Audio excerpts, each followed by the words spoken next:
Kasi dipis buka kita masuk kau nih. Nah kan? Maling kan? Nah, kayak itu lah kan. Nah, kami diam kok dia.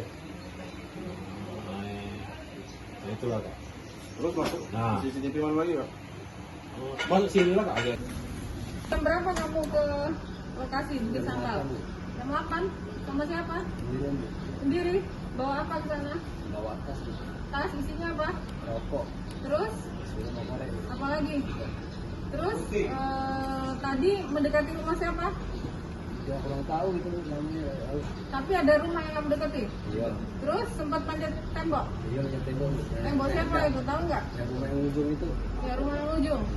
Terus ketahuan dari mana? itu satpam DP itu namanya tadi. Karena kamu dimonitor di CCTV. Ya. Iya, Terus ada babin saya di sana tadi ya, Iya. Pak Darman ya, ada anggota Polsek Kalidoni di sana. Ya tadi untuk saat ini kita tadi pagi tepatnya kita mengamankan seorang tersangka bermula dari adanya laporan dari warga ke Babin Kamtimas kita Pak Darman.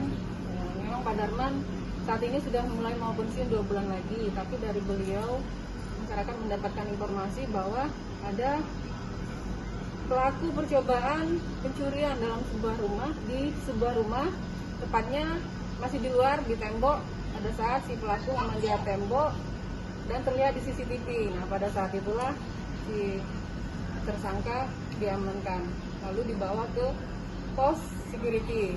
Nah untuk menghindari agar tidak terjadi massa di sana kita Buser sudah bergerak ke sana dan dibawa ke Mapolsek untuk diminta keterangan lebih lanjut. Oke, apakah pelaku ini residivis, Ibu?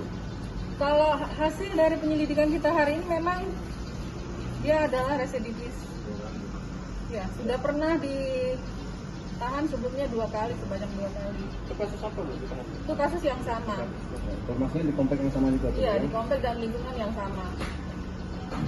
Modusnya gimana Bu? Modusnya? Untuk modusnya seperti biasa.